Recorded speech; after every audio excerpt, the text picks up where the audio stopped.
So I quit my job. I had about 40 grand in my 401k. Cashed it out. I walked away with like 25 off of it.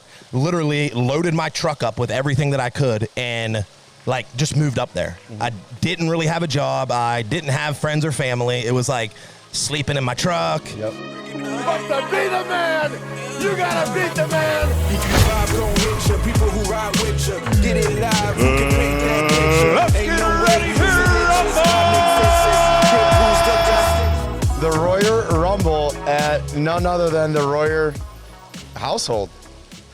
Thank you guys for joining. We got a close friend of mine. We got Big Mike, as you can see. I was going to go shirtless, but I'd look like an idiot, so we're going to keep the top on.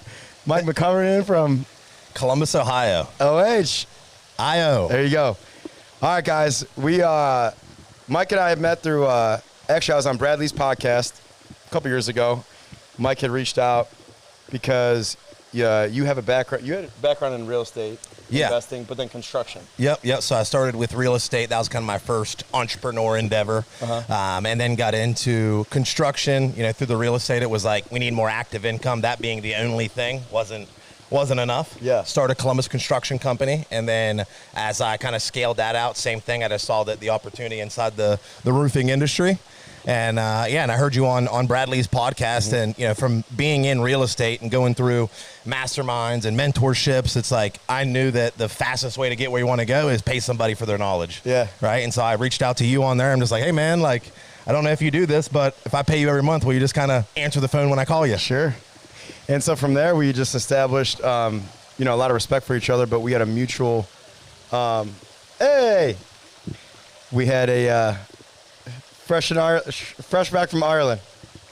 We had a respect for each other, and then we had like a coaching type thing, but we just grew like an organic friendship, which was super cool. So walk us through a little bit about your background, your upbringing, because I always think the most inspiring stories are the people that start from nothing and get to something. Yeah. And I'm not insinuating you start from nothing. I'm just saying. I don't know. What I have now. I genuinely don't know about your background, but I know you're from West Virginia. Yeah. Being from Ohio, West Virginia ain't the Hamptons. It ain't the Hamptons, bro. It ain't the Hamptons. I want to know about your upbringing because I know you have the competitive background, being a hockey player, and you had a pretty promising career with hockey. So just walk us through your childhood, West Virginia, what it was like. Yeah. Wheeling, West Virginia, born and raised. In high school, got into hockey at a pretty young age. So that was, played high school hockey. Ended up after hockey ended, I went up to Boston, Massachusetts for a few years and played junior hockey up there. But actually, when I was a kid, I had a human growth hormone deficiency. Really? Yeah, and so my body didn't produce testosterone or growth hormone naturally. How do you find that out as a kid? So as an adult, I've been on tests I'm 37. I've been on tests for 6 years. So as an adult, you just start getting tired. Yeah. I was taking naps at fucking 10 a.m. I'm like, something's off. Yeah. But I was an adult, though. Right. So if you're a kid, how do you... Yeah, man. It was like every year we'd come back to hockey season again, and I was the only one not growing.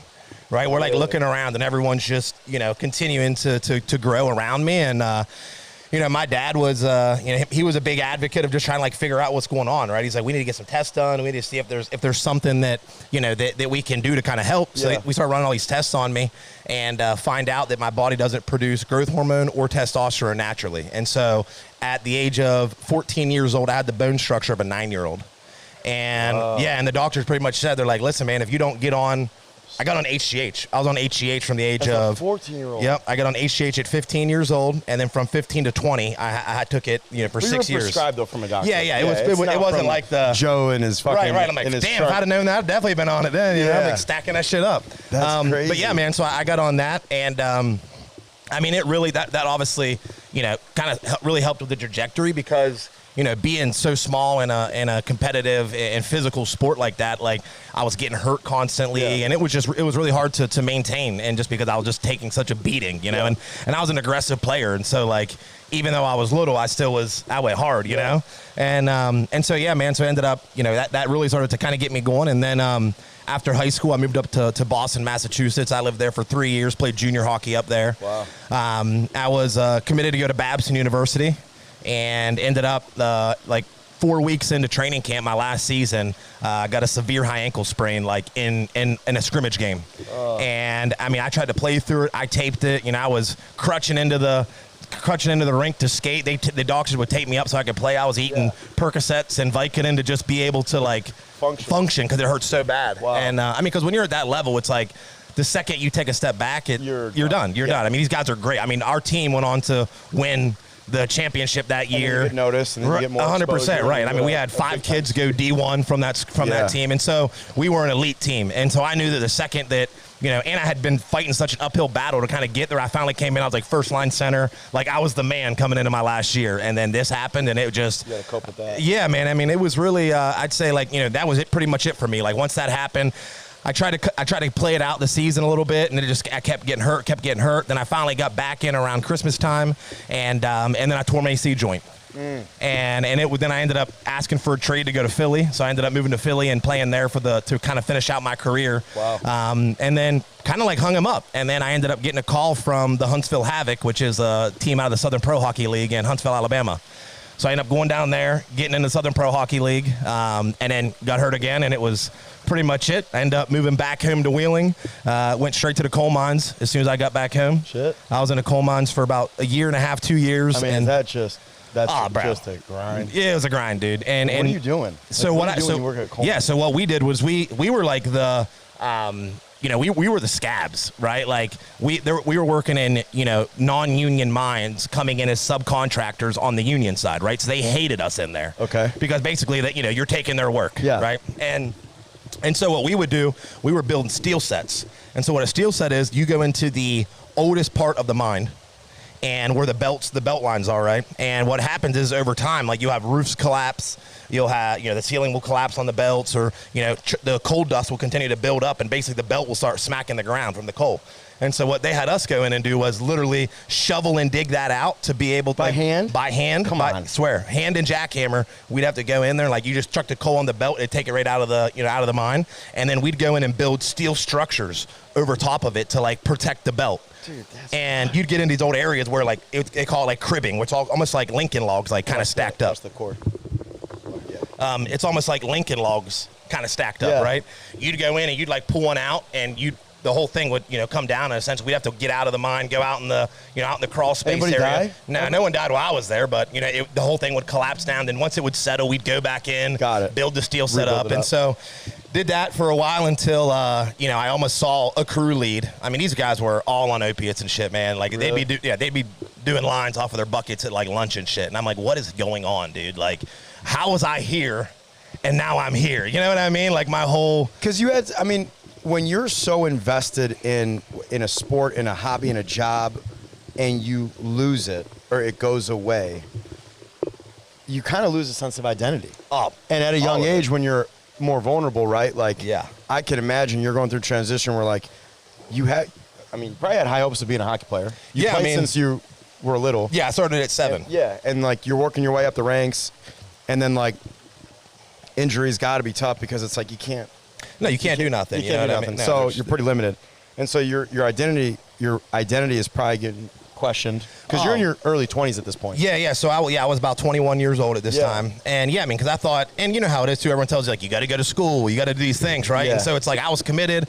I thought I was going to go on to play college hockey. Like that didn't happen, and it was just like everything kind of because that was all I did. Yeah. Right. And you know, so now I moved back home. I'm in the mine, and it was just like, man, it was, you know, 2 steps forward, 3 steps back, dude. It was drugs, it was alcohol, it was because it's just the partying, environment, right, man? It was the environment that I was back in, and it was like, and honestly, man, I was just. I mean, I was miserable. Like, I hated myself. I was depressed. I was in toxic relationships. It was just, I had no, like, real value for myself anymore because I literally felt like I'd, you know, failed everybody around me, right? For 10 years, I'm like this hockey guy. I'm coming home in the summertime and I'm like, cool. You know what I mean? Yeah. And then it's just like done. Yeah. And so, yeah, man, it was really hard. I struggled for a while, man. I remember, like, getting off of midnights and just being like, dude, I want to just drive this truck over a hill. Like, I'm done. Like, I literally went to the point where, like, I just didn't even want to live anymore because I felt like an embarrassment, a disappointment. It was like my dad, you know, refinanced his house to put me through hockey. And, you know, and here I was like, you know, I just felt like a failure, man. Yeah. And it was difficult. So, kind of struggled through that, man. But well, just to stop you real quick, I can't tell you how much respect I have for you for being that vulnerable, because what you're thinking, what you thought, and what you went through, that is so common for everyone, but it's just not common to talk about it. Yeah. And so anyone that is open to being vulnerable like that, I can't tell how much respect I have for you.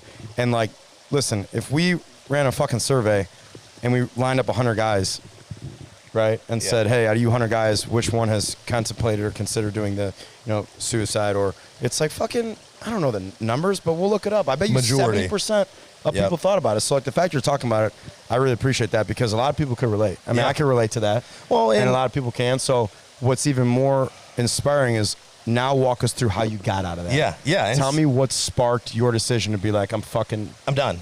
Yeah. What was it?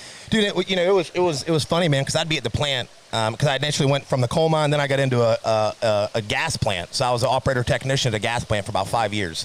And everyone around me, like I was the youngest guy by probably 20 years. Everyone was, I'm 22 at this time. That's why they're doing blow. These 54-years can't hack it. Right, man. And so I'm just like, but I had that, the greatest part about the hockey thing was it like sparked this like vision of a big life, right? It created this big life in my head that I thought it was going to be like. And so when it didn't happen, it took some recalibrating, reevaluating, right? A few years of kind of like figuring out, but it was like the internal belief that like, I know that I'm made for more never went away. You know what I mean? And so it was like, I still had that image of like, I want to retire my parents. I want to buy them houses. I want to have the cars and all these things. Right. And so I think that when you, and especially you feel this, but like as entrepreneurs, you have to have like this delusional vision of what your life is, right? Like you see you as a whole different version than what most people see you as. Yeah. And if you express your goals and your visions, they have to be so big. You have to have people that go, what are you talking about? You need people to support you.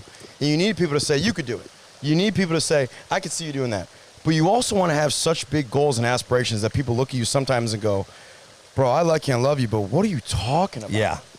So I know you mean. Yeah, 100%, right? And so, so that hockey created that for me. And that was one thing that my dad always just did such an incredible job on, is like just had such a belief in me that, you know what I mean? Like he really sculpted me, right? I mean, like no matter what, our things that, kind of was rocky at times, but he had this vision for me where it was like, even when I was the smallest guy getting cut from teams, my dad's like, bro, you're going to make it, man. You're going to like, he always had my back. Influence. Always, man. Always. As a kid. And so that, that was huge, man. And so what happened was I ended up being ended up going up to Columbus one weekend for Ohio State game. 2017, Penn State versus Ohio State. Oh, yeah. Right? When Ohio State came back and won, like, right at the end. That was a really good game. Yeah. Really good game. Yeah, great game. And so we went up. We just went to a couple of bars up there. Me and some buddies did. And, man, it was wild, dude. I always call it, like, that was your first time in Columbus? So, funny enough, actually, when I had the growth hormone issues, I would have to go to Children's Hospital every month. Adult, that's your first time. That's my first time ever there, like, okay. Yep. This is the spot. And from West Virginia, it's got no more. 2 hours. Oh, yeah. Two? It's like 2.5 hours. Oh, yeah. No, not bad at all. That's Cleveland. And so, I go out, we go out, and it's, I always say that, I'm like, it was like a God thing. When people ask me, like, what brought you there? I'm like, literally God. Like, there's nothing else other than like intuition. Yeah. Right. And I walk out of the bars. I remember like all my friends were shit faced, and I obviously had a buzz on, but I walk out and I'm just like looking at this big city, and I remember seeing like the Nationwide building and all of these things, man. I'm just like, almost like an overwhelming feeling of like, there's something here, man. I should be here. Yeah. And dude, it was literally on our ride home the next morning, I'm on Indeed. Like, not even talking to my friends about it in the car. I'm just like on Indeed. And like, it was just this thought. I couldn't get rid of it. Yeah. And literally within 4 weeks, I quit my job that I was at for 6 years. The coal mine? So I had got into the gas plant at this time, right? So I quit my job. I had about 40 grand in my 401k. Cashed it out. I walked away with like 25 off of it, right? Cashed out my 401k, literally loaded my truck up with everything that I could, and like just moved up there. Mm-hmm. I didn't really have a job. I didn't have friends or family. It was like sleeping in my truck. Yep. It was finally got an apartment. I've got a job doing door-to-door sales for AEP Energy. Yeah. Right, selling like the electricity bill. Yeah. So I get into that, and dude, it was just like, you know, it was such a struggle and such a step back, right? Because I was making probably 120 grand a year when I was working at the plant. Yeah. Oh, okay. Yes, I was making good money, spending all of it. Yeah. Never knew anything about investing or anything like that. Mental state, quality of life. Right. But you weren't making chump change. But I wasn't making chump change. Yeah, So it was a hard thing to walk away from, right? Yeah. People were like, There's bro. security. All right. And then back home, like everyone's like, that's a good job. Yeah. You know what I it mean? is, Like, but especially there too. right. They're like, dude, you're an idiot for walking away. Like you're like, so many of my friends, like, you know, friends. Yeah. Right. There was a lot of things that were said behind my back on the move that I was making. Yeah. Right. Everyone saw my dad, how dumb it was and all this shit. And so, you know, I get up there, man, and I just like seclude myself. Like I cut off, because there was some distractions back home. Like I literally cut off family, cut off friends, like just locked in, man. And I went from making 120 grand a year to making 30 grand a year. Ooh. I blew through the money that I brought like that, right? Oh, yeah. And I'm like, I'm about to go back. Like I'm literally not making money. It was December.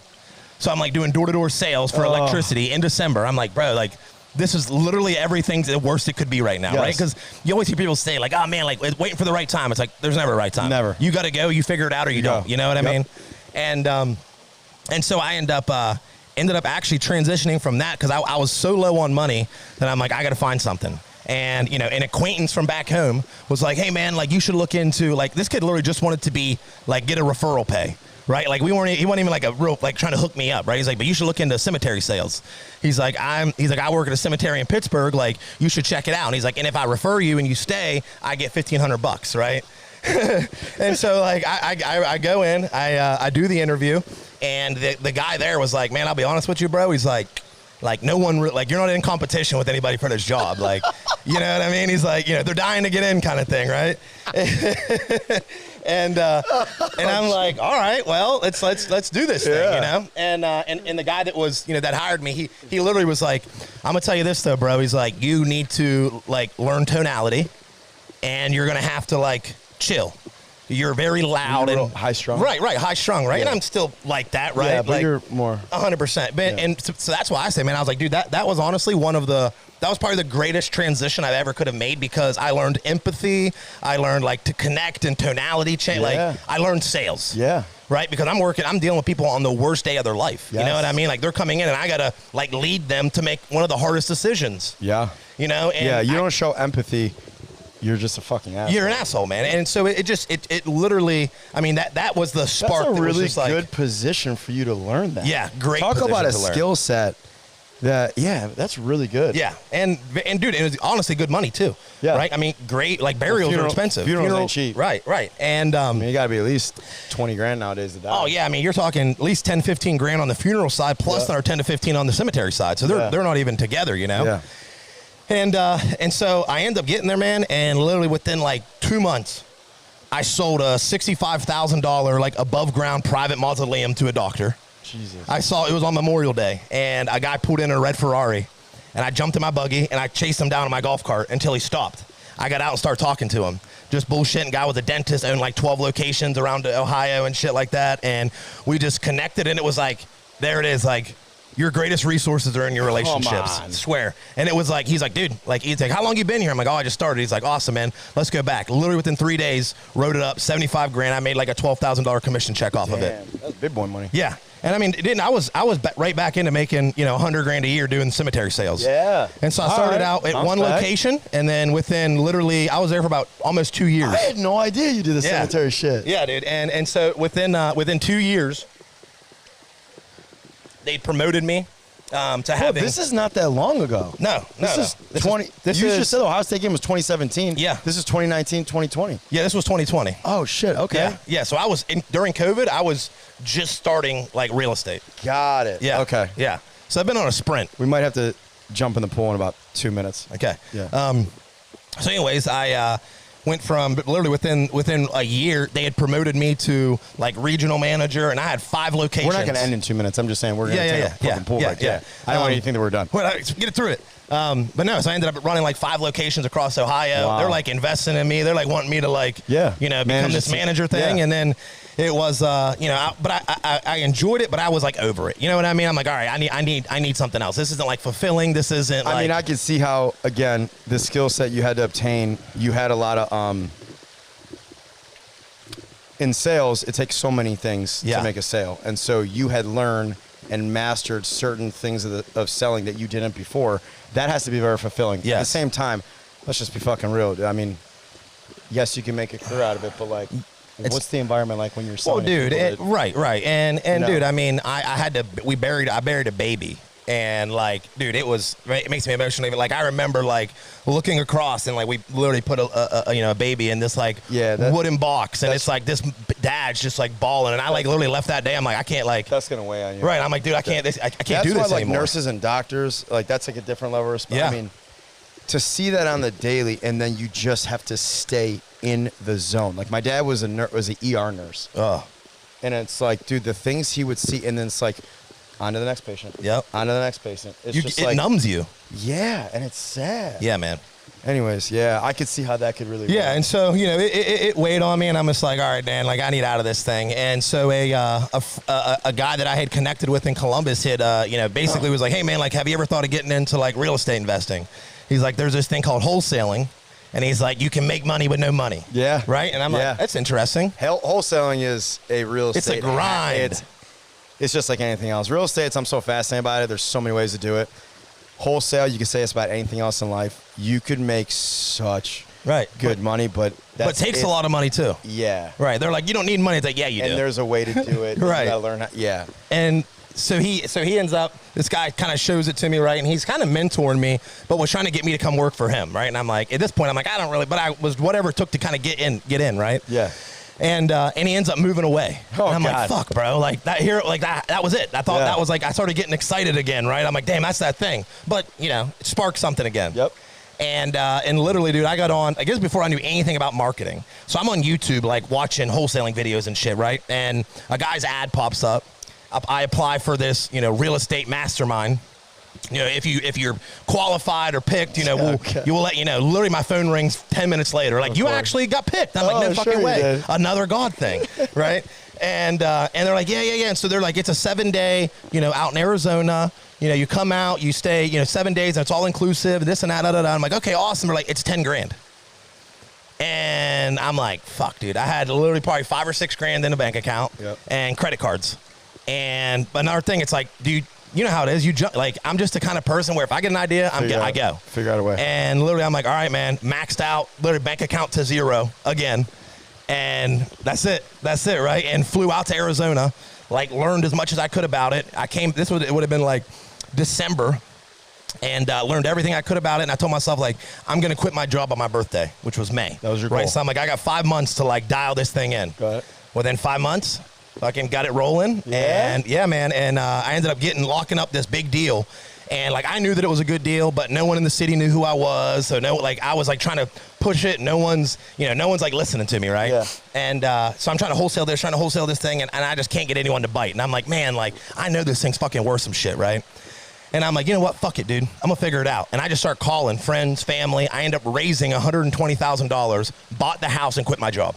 Wow. Yeah, bought the house, quit my job. I'm like, all right, there's enough money. I bought the house for 70 grand, had enough money to, do all the rehab with it. Yeah. Quit my job and just basically like lived and learned it. And like, I'm not a contractor by any means. You know what I mean? So I was just like there every day, running the job, figuring it out. And I mean, by the time I sold that shit, I didn't make no money because I owed so many people money. You know what I mean? Like I gave up all the equity, but dude, I learned it. You know what I mean? I figured it out. And then from there, man, it was just, gut rolling. And I was probably wholesaling probably 5 to 6 houses a month. We were doing. I was probably doing about 50 to 100 grand monthly is where we were. But I was spending 20, 30. You know what I mean? Yeah. And so like I said, and it's like real estate's it's a wealth game. I don't want to pool. Like that's what I like wholesaling, but it's like constantly taking the money out of the thing that needs to keep the money in it. It was just it wasn't the active income that I wanted. Yeah, that yo-yo effect, that could weigh on that. And it was just like, I was like, I want more money faster. Real estate's slow, you know what I mean? Like, even if you're flipping, it's a 6 months for a job. It's like, right? And so it's, it was just like taking a long time. And I ended up connecting with Ryan Nidell, my mentor, right? And I had found him online or some shit, and he was talking about, psychedelics and bodybuilding. And I'm like, this guy's cool as shit, Is bro. he into psychedelics? Oh, yeah, he loves them. Are you into them? Oh, yeah. Yeah, I've never done them. Really? I'm just really nervous that I would have like a bad trip.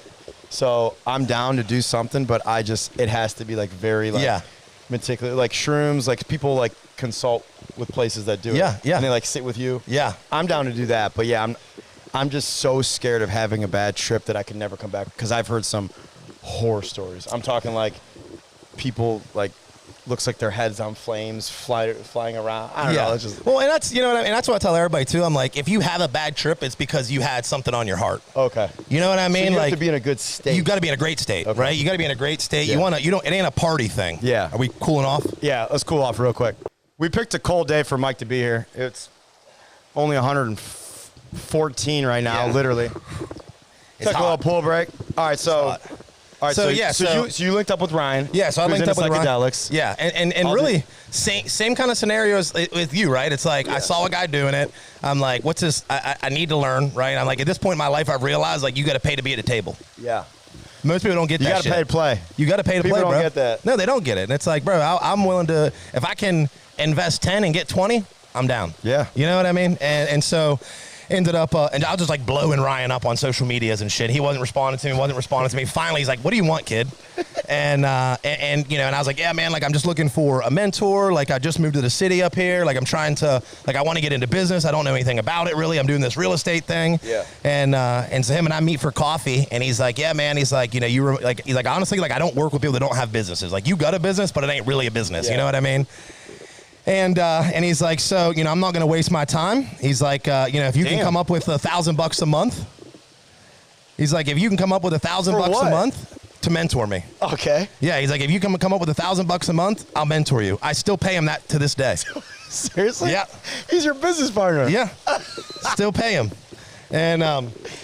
And so, you know, he's like, if you can come up with this money, like, you know, I'll do it for you. And so, Yeah. dude, at that point, like, I mean, I had money, but I didn't. You know what I mean? It was like I was trying to, there's Yeah. a lot of money into the real estate that wasn't being made, you know? Right. And real estate takes time. It takes it's time, like bro. Your money's like tied up. Right. It was always tied up and shit. Yeah. And so, you know, I kind of figured it out and got in with him, man. And, you know, you know, he just taught me so much business acumen and just, I mean, that was like the spark to just And so when you're ignite me. talking to him, isn't it just amazing when you have there's a certain area that you want to learn about and go into, and then you talk to somebody that's like well versed and experienced in it, and then they're talking about their mindset. You're like, I would have never even thought of that. Never. It's like, well, that's the value. That's the value. You know, like Yep. when guys come out with me and they learn to knock doors, it's like, dude, like I'm helping you prevent millions of dollars of mistakes that I've made. Yep. And so it's just like you're at such a faster track to success if you find someone that could guide you and counsel you through the 100%. process. And so 100%. that's his value. That's it. Yeah. And you know, he's kind of seeing me do these things, you know, and it's not like I'm not making money yet, right? And he goes, he's like, bro, I'm telling you, like, you need to get into roofing. And I'm like, I'm thinking to myself, like, bro, I'm above roofing. You know what I mean? I'm like, I'm not a fucking roofer. You know what I'm saying? I'm like, I don't know how to lay a shingles. Like, Wait, no, what no, time bro. is it? What time is it? Okay. Oh, yeah, right? I had a flex on Mike's Reach's purchase. That's it. What's It's a that nice called? one. It's the day date. Day date. All you watch goers out there. It's like, it sounds like a meat factory on this bitch. Mike's got a good little timepiece on him. And so So it's roofing like, dude, I'm above roofing, bro. I'm above roofing, dude. Sure. And he's like, no, man, I'm telling you, he's like, it's everything you want. It's sales, it's marketing, it's leadership. Sure. He's like, dude, I'm telling you, like, you will love it. It's literally roofing's built for you, Mike. Yeah. And I kind of like blew it off, right? I'm like, I ain't fucking doing that. And literally, it probably got to be, you know, a few months later, and I had the construction company, we're doing stuff, and we did a roof. 2 or 3 roofs I done. I'm like, damn, that shit was done in like a day. That was Yeah. crazy, right? Yeah. Then I'm seeing the numbers that these things are, and I'm like, all right, wait a second. Like, Wait, he what might if- be onto something here. If I did one of these and made this much, what if I did 10? What if I did 20? Right. Wait a minute. What if I did 50? Yes. Yeah.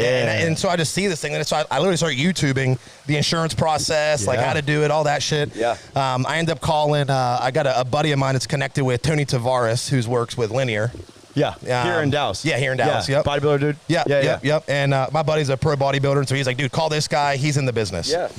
So I call Tony, and he's like, go to this Win the Storm event in Dallas. Like that's your first. That's the first thing you need to do. Go down there, connect with people, that kind Just of thing. talk shop with Just people talk that have shop. been doing it. You'll figure it out. Yeah. So I go there. That's kind of nice that he was like, Bro, super supportive. cool. Yeah. Super supportive. You know Yeah. what I mean? Like, and I mean, I don't know that he even knows that he was like the guy that like got me into That's it. to cool. this day. You know, you yeah. should tell him.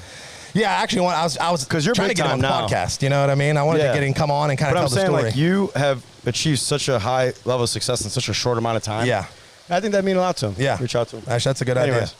And so ended up going to that. And yeah, man, I mean, it was just Kind of open your eyes to like, open the my eyes industry. up to it. I came back and it was just like, you know, just started selling, and it was like, did a roof, did another one. Then it was like the relationships that I'd built in real estate, it kind of like expanded into the roofing thing. Yeah. So all of a sudden it was like, you know, I had one teammate, two teammates. Next thing you know, I got a team of 12 sales guys and an admin, you know what I mean? And it just like built. Dude, that's awesome. Yeah, man. So you're going on your like third year? This is our second year. Second season. This Okay, year. so your first year, last year, I was with you. Yeah. I remember, you know, going through the process, you know, big transition, get everyone acclimated to like the culture and the team aspect, and then the, you know, everything, getting the team together.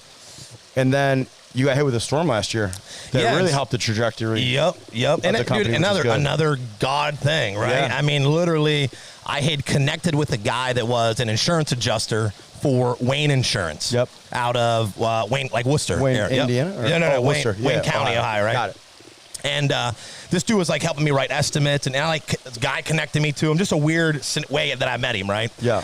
So him and I had been connected for probably 2 months. He's doing all my supplements for me. I'm just paying him to do that on the side. And a storm hits Worcester, which is literally the county that his insurance company's in. Oh, God. And he's like, "Hey, bro, like we're not built for this. Like, yeah, like a hurricane wind came through." And he's like, "Can you send me some of your sales guys to like have them run inspections and shit for us to like kind of speed the process up, because like we don't have the manpower." Yeah. So I got an Airbnb, sent my guys there. We ended up doing, up to that point, my biggest month was like 70 grand. Top line. Literally, that was up to May. June, I did 500,000. Oh my God. July, I did we did $1.6 million in 60 days in revenue. Dude, destroyed my business. You know what I mean? Like, just broke it. You know, I'm like, I don't know what the fuck's going on. There's crews everywhere. I mean, it was such an accelerated growth that it like, I mean, and then all of a sudden, but that set the bar, because now we're used to, right? It's like you get that capacity. That's it's like the now standard. that's it. Now that's the standard. You got crews coming to you going, "Hey, bro, you gave me 20 roofs last week." And you go, "Well, I got 5 this week." And the crews are going, "Well, we're going to need more if you want us to stick around." Yep. And then you're going, "Guys, Get on beat it. some doors down. Beat some doors. Keep the crews happy." Yep. So, yeah, I mean, again, like, that's the thing, too, is like in the contracting world, people, I think it's important for people to know, if you're not in the contracting world, listen, like, if you talk to someone and they're like, "Yeah, we did 1 million year one and then we did 15 million year two," the subconscious reaction is like, "Oh, Jesus Christ, that's amazing. You just skyrocketed and you're making a ton of money." It's like, okay, I'm not saying no, but like, do you understand to have the infrastructure to support that volume? Yes. Like, you just break it down to anything else. What do you do for a living? I'm a doctor. Cool. How many patients do you see? 3 a day. Awesome. How do you get paid? Well, every time I see a patient, we invoice the insurance company. So you make a pretty good living? Yeah, I do. Okay. All right, got it. Next week, the doctor goes to see 33 patients a day. Yep. Does he have the team to handle that? No. If you sell cabinets, it's just like cars. You know what I mean? Like Yep. Ford. At one point went from making, I don't know, stupid analogy, but like, you know, like you go from making 100 cars a day to 10,000 cars a day. Yeah. Like, yeah, business is cool, but like, dude, Yeah. if you don't have the systems in place to support that volume, like, you'll go out of business. You will. Literally. You will. Because if you're handling more clients or more customers, you're more likely to More mistakes. and also you're more like, yeah, just more of everything. Yeah. More good stuff could happen, but more mistakes and more bad stuff can happen. Well, so like, and you have to figure it out. You know what I mean? Like, I knew what the system looked like to do 1 roof a day. Yeah. Now I'm doing 3 a day. Yeah. You know what I mean? And it's like, now that's another crew. Like, the guy that I actually had started with, the first sub I had, went from 8 guys he had to now he has 30 guys. My full-time guy, right? Yeah. He's like, does every roof for us. Yeah. And so, yeah, man. So it was just a scenario. Like, I didn't make shit last year. You know what I mean? Like, by the time it was over with, then I had a guy that was my, like, COO kind of operations. The guy was, like, the first guy I brought in. Great kid, but just, you know, struggled as a leader, right? He wore his emotions on his sleeve. The volatility was just like... You can't do that. No, you can't, right? In a like, leadership role, you can't do that. You can't. You got to be a Your fucking personal brick. life, you don't know. Right. Your personal life could be in shit. People should No one should know. Personal life should be amazing. It's like, dude, when you're in a managerial leadership role, like, it is so important. It's like you're a fucking general. Yeah. Right? When you're at war, like my brother taught me, he was a Marine. We were at soccer practice, and one of the kids got hit in the eye. And the kid sits down, he's crying, little bitch. And the other kid goes up to him, he goes, "Oh my God, it looks so bad." And John, my brother's like, "Don't do that." Right. Like, you're just giving that vibe. Like, now he's going to freak out. Yep. That's kind of like a leadership role. It is, bro. Like, dude, people will one person follow panics, you. it's like, whether it's good or bad, people are going to follow you. Yep. And so once you get their attention, it's like, bro, yep.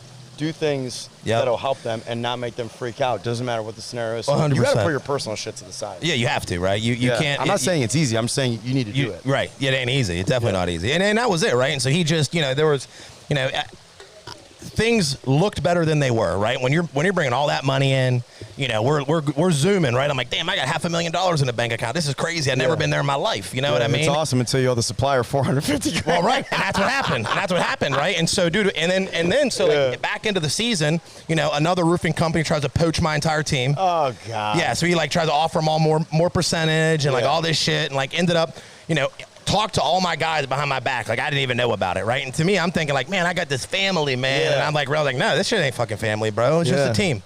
Right? It's just a team, man. You get traded. There's things that happen. Like, it ain't family. Yeah. And that was one of the biggest things. Like, I had to redefine what loyalty was to me. Mm-hmm. Right? Because I'm like, take a bullet for you kind of guy. Yeah. Right? You know what I mean? Like, you're my homie. I will literally fucking do anything I can to help you. Yeah. Give you the shirt off my back. You need a place to live. I'll give you one. You know what I mean? Like that. No, people ain't built like that. So that's just my nature, right? And so I get all these guys, they're coming in first year. They don't know roofing. I literally put them right into a storm.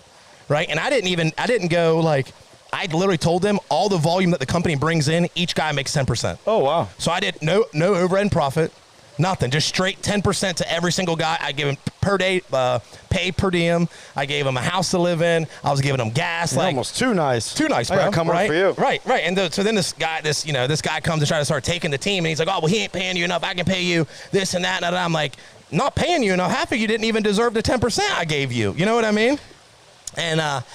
And so you're learning. I mean, in fairness, you're learning, right? Yeah. And so end of the season comes, they're slowing down, right? This happens, it just dishevels the team, right? Everyone's like all over the place now, and momentum just fucking drops. Season comes down, slowing down. Cash flow slows down. All of a sudden, we're just dwindling. The count is dwindling. There's no more money coming in. I'm like, dude, what the fuck's going on, right? Yep. I get a text from this guy that was running my ops, and he's like, hey man, like check your email. Look at my email, and it's like literally line itemed out of like, this is due, this is due, this is due, this is due, this is due. Here's the total due in 2 days. This was like the 30th, and it was like the first was like the payment that was due. It was like $80,000, and I had $15,000 in the bank account.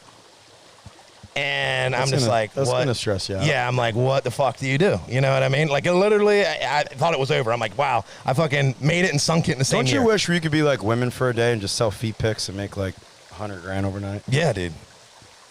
Anyways, just want to. It was stressful. Guys don't have that option. No, it was stressful, man. And so, at that point, I end up, I lock up credit cards and bank accounts and just freeze everything, and I'm just going at selling terror. Do what you need to do. Right? And ended up, by coming into this season, got everything like back up, restructured, debt paid off, like did it. Yeah. You know what I mean? Yeah. And but it was a great lesson, man. It was like, not only did I learn a lot with like the loyalty thing, but it was also like the, I think you can. You have to learn to either take control or take responsibility. Yeah. Right? Like, the old me would have micromanaged the next guy that comes in, and, I'm going to put the team on my back, and I'm going to do it myself. And, like, you can do that for a while, but to scale, you can't. It's not sustainable. You got to have responsibility, right? Yeah. I got to be able to look at myself in the mirror and be like, all right, man, this was my fault. Yeah. Right? The team left. The guys wanted to go away because I didn't do something right. It's just responsibility. It's just it's just personal accountability. And you're right. And, like, dude, I get emotional talking about this, but, like, we go through times in life that are so challenging and they're so hard, and you get thrown these circumstances and you have no fucking idea how you're going to get out of it. And then you find a way, and then you find a way. And then every day you just dig yourself out of the grave until eventually you're almost even. And then you get even, and then you get above ground. And then you're just like, look down at what you just did. And it's like, the resilience that I have to go through what I just did makes me so much better. So it's just that hard thing of like, you don't want bad things to happen to you, but in the grand scheme of things, you need them. You don't have a choice but to get better. Yep. And like in life, like right now, like you would not be the same person you were if you didn't get injured in hockey. You also wouldn't be the same person if you didn't show empathy to people that lost a loved one. Yep. So you also wouldn't be the same person if you didn't find out that you fucking owed $80,000 in 2 business days when you had 50. It's just like, dude, like you look back on it and you got a long way to go. I got a long way to go, but like, dude, you're doing so many good things, and I'm so happy for you because like you're doing it the right way. And you know, I talked about this before, but like there's two ways to build an empire. You could just tear everyone else's building down, or you could just build yours building higher than everyone else's. Yeah. And it's like, you don't need to tear people down to get ahead in life. No. And I think that what you're doing is you're learning from, I don't, you know, sometimes I don't even like to say the word mistake. Like, right. You're learning from past experiences. Yep. And you're figuring out like what to do and what not to do. And, you know, based on the team and the culture, I mean, you're onto something really special. Well, and I think it's really cool because it's showing. And, you know, dude, roofing is a type of business where there's no doubt you can make a good living, but this shit takes time. Takes time, bro. It just takes time. And so Most do people you don't have the patience Yep. and do you have the work ethic and the mental fortitude to go through that time? And show up. Yeah. Right. It's like you got to, that's the one thing I think that really, you know, kind of goes, you know, under the radar is like just the value and just like consistent. Yeah. Show up, right? Yeah. Like you think I wanted to walk in the office when my freaking, you know, ex-fiance blasted me on, you know, social media and my whole team and had to go in there. Like, I mean, our team was getting calls. I mean, it was crazy, bro, right? Yeah, and so I had to go in and like talk to people, but like I didn't want to show up that day. Right. But you do it. But you do. Right? When the bank account's upside down and, you know, I got salaries that need paid out at the end of the week, I'm like, here. Yeah. You know, I literally was living off credit cards personally to be able to keep paying people. Yeah. You know what I mean? And it was like, it's not ideal. It's not what I want to do.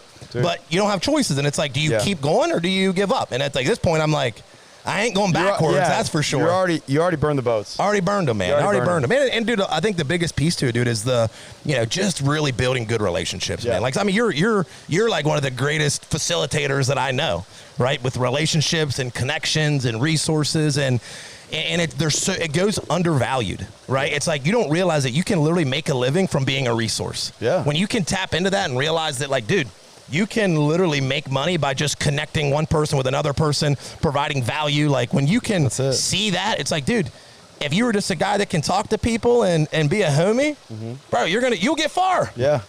And do the right thing. I agree, man. Well, dude, that's awesome. So, I mean, this is great or what? Yeah, this is amazing. Texas. Dude, I'm glad I finally got down too. It was like, it's taken some time.